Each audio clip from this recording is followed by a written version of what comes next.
The NBA is now terrified of the San Antonio Spurs as the official results are in for Rookie of the Year, and Brian Wright, his first big draft pick with the Spurs, has turned into something better than we could have ever imagined, and the future of the Spurs looks honestly scary for the rest of the league. We got to break down the Rookie of the Year voting, our boy Stephon Castle, and exactly what went down and how this impacts the Spurs' future as a whole, and how that ties into the very interesting point guard situation that we got coming up with a potential Chris Paul departure. Bunch of stuff to dive into on this episode of Spurs Digest. But Brian, before we get into the video, we got to remind them to hit that free subscribe button because we're here all off season long as we head into the draft, free agency. This is your home for all the latest Spurs news. Now, Brian, before we get into Stephon Castle, I wanted to pick your brain about some stuff because there's some interesting talk now this year. Look, our guard depth, we knew what it was this year, but heading into next year, a bit more of a question mark, right? We do have De'Aaron Fox. We do have Stephon Castle who's probably going to be starting. But right now, the backup's a big question. With Chris Paul, his contract's expired. We do have guys like Blake Wesley, Malachi Branham. The depth chart looks very interesting. When it comes to the Spurs backup PG, I know we're hoping Castle can take on a big role this year and maybe serve as the pseudo backup, but what are your thoughts on this? You think we should go after someone in the draft, someone in the offseason some other way? What are you thinking? When you look at the draft, it really depends on who falls where, right? And we're still trying to figure out where we're going to be at.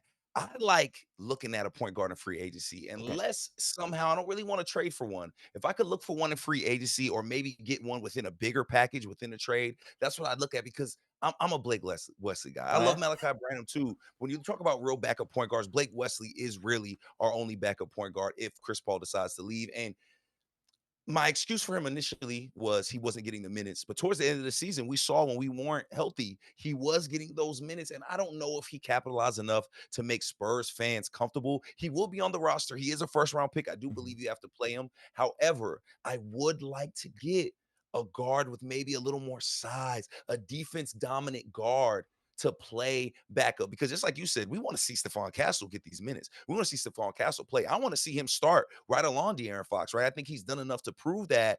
I want to know how you feel about that because there are some guys. Well, first, before we talk about free agency, do you feel the same? Do you feel like it needs to be free agency, or do you want to see us draft a guy? Do you want to see us make a trade? I mean, like, it depends. What I do like about this draft right now, I mean, it's such a boring answer, but don't let me get into it. Like, the thing It's is all with the good. draft, yeah, like, we got a couple picks, right? Like, with the Right. Spurs being able to pick at our own and Exactly. with the Hawks pick, at the end of the day, if there's a point guard that we like, we can kind of take our pick of the litter. And I think that we could really do it. But again, if this team does want to end up being really competitive really soon, making a trade or signing someone in free agency accelerates that timeline. Look, we've been linked to guys like Durant and Beal and Giannis most recently. So it's like there seems to be this push to make the team really good right now. But I tend to agree with you. Like, if you don't have to give up assets for a backup point guard, you don't want to. Look at what Chris Paul did this year. He was a free agency signing, though I feel like you might have someone in mind, Brian. So before we get on to Castle, who are you thinking? Do you have someone in mind there for free agency? I feel like you were leading towards something. There's two guys, right? All One right. guy, I think you got to bear with me here. I'm gonna save him for last. But another guy that I think is very possible and I think really fits well with what we want is a Malcolm Brogdon. Okay. Malcolm Brogdon is the guy that could come in. We could probably get him for cheap. Can shoot, can play defense, can do the little things, and then also is a guy that's a very, very smart basketball player. And I think he fits that Spurs culture. How you feel about Malcolm Brogdon? Before I give you my second guy that I know everybody's gonna hate. I mean, Malcolm Brogdon feels a lot like Chris Paul in a lot of ways in terms of just IQ on the court. And, I mean, I Yes. think he has a master's degree from Virginia, right? I think something like that. He is Yeah, something yeah. crazy. So, like, dude's a smart player. He brings some shooting as well. Again, getting older a little bit, but that he kind of fits that perfect backup PG role. I kind of Yeah. love it. Different energy than Blake Wesley. Wesley's more that defensive energy, hustle kind of guy who's can really, he's showing some playmaking prowess a bit. But I like Brogdon. Okay, so I need to hear this other guy though now because now you got All me right. curious. So to me, it's also you're looking at right. You have to have a guy that's willing to play a backup point guard role, and also maybe not get a ton of minutes Yeah. off the rip, right? So like I think you lose out on guys like Dennis Schroeder, which would be a nice backup guy, but he's shown that he's willing to leave a team if he's not getting enough minutes. And I Mhm. don't know if he'd get the amount of minutes he wants, but one guy, if we could keep him on the court, Oh. keep him locked in, Ben Oh Simmons. no, Telling you, bro. Ben Simmons, you have a point guard that can move the ball. But it's not just that, it's the way that he plays defense. You've Yeah. seen him at times during this playoffs check in and be able to really lock up and strap. He's looking good in a backup role.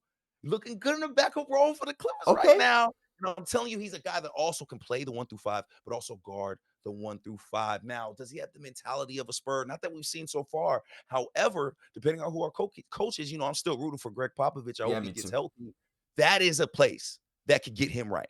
That is a place that could get him to lock in. If there's no place that can do it, possibly the Spurs. There's not a lot of distractions there. Now, would he want to be in San Antonio? I'm not completely sure. However, just off of potential, and again, we get him for a bet minimum. We're not gonna have to pay the guy a lot of money. Hmm. Imagine the length and I know. size I know. we could put on that court with a guy like Ben Simmons, because we don't need him to shoot. We don't need him to score at all. We need him to rebound, play defense, and make plays from the court by passing. And that is things we know we can do. You know what? You might be selling me a bit. Look, I think I've talked about him It's before. tough. Like, it's not Tough. crazy. But no, you know what that sounds like, Brian? It sounds like, we got Giannis Antetokounmpo at home. That's what it sounds like. Like, you're going after Ben Simmons to fill that role. But, like, purely playmaking and defense, man, imagine him come. Like, who's going to get past him and Wemby? It's an insane prediction, but I kind of Throw like it. Castle in there as well. Throw a Sochan Man, on the court. Maybe you have but Vassell. the spacing's still a problem. But you need to fill out some. I don't know. Like it's a If they wild. can figure out the spacing through Big if trade, Cam through Johnson. draft, right?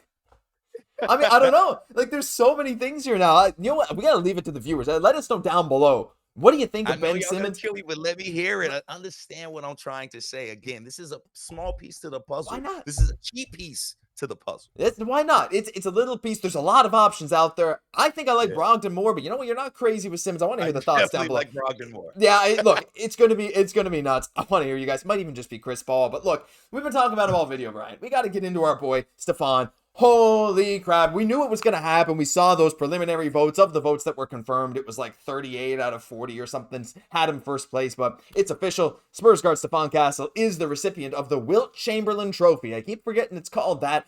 But, pretty nice name to have associated with you there. Stephon Castle, Wilt Chamberlain Rookie of the Year. And look at the vote breakdown.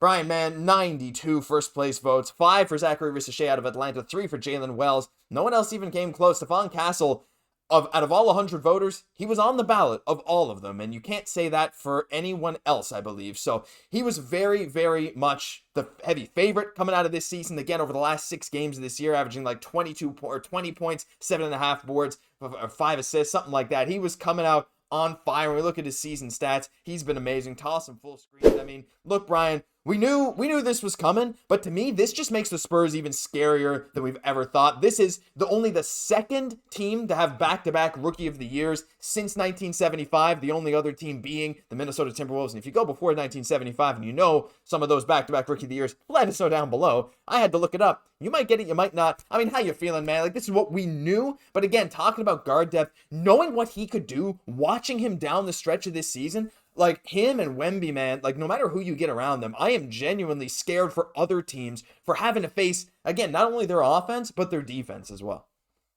I mean, just such an impressive season, right? And it's so great to see. Like, whenever you can have back-to-back Rookie of the Years, it means you're doing something right. Again, it's one thing to get Rookie of the Year when you pick number 1. Yeah. It's another thing to get it when you get 4. Yeah. You know what I mean? Like, he went 4th overall, and he still was able to get it. And really, it wasn't even close. Once McCain went down from Philly, it really wasn't even close. Like, we knew what Stephon Castle was doing. It wasn't because, I'm not going to say that this is a super weak rookie class, but what it was Stephon Castle earned it. Mm-hmm. He balled out over 20 points in his last 6 games playing, when we really got to see him get the bulk of the opportunity with Fox out, with Wemby out. We saw what he could do, and it wasn't just the play on the court. It was the mentality, man. He fits that Spurs basketball, that stuff we want to see from these young guys. He looked far beyond his age. He looked ready. He didn't shy away from contact. He got to the line. He did the little things. Now, is there room for improvement? Of course. Mm-hmm. We want to see him be a little more efficient from the field, especially from that 3-point line. However, as a rookie year is concerned, I don't think you can ask for much more. And then you look at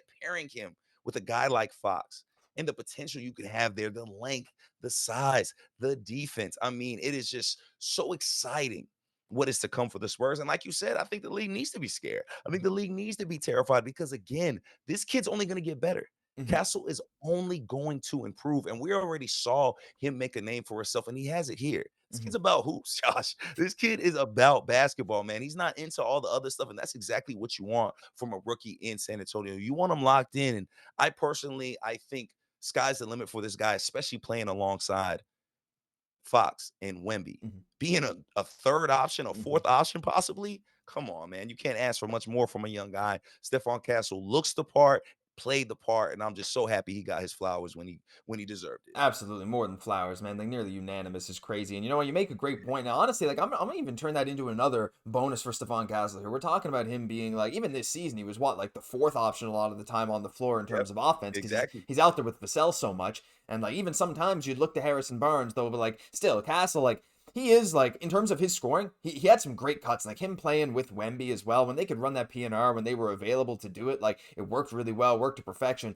Castle was slashing off ball a lot too, but like again, he scored a lot, especially down the stretch with the ball in his hands. And when you have guys like Wemby, like Fox, for Castle to do what he did as well with those other guys with the ball in their hands, I think that's even more impressive. And again, as you go on through the years, like we're not necessarily expecting Castle to be that kind of like second option, but like that third option is kind of perfect for him. Again, especially if he can improve that 3-point shot, which I mean, let's be honest, man, that stroke looks pretty good. Like when he shoots it, I feel confident, even if I know the percentages.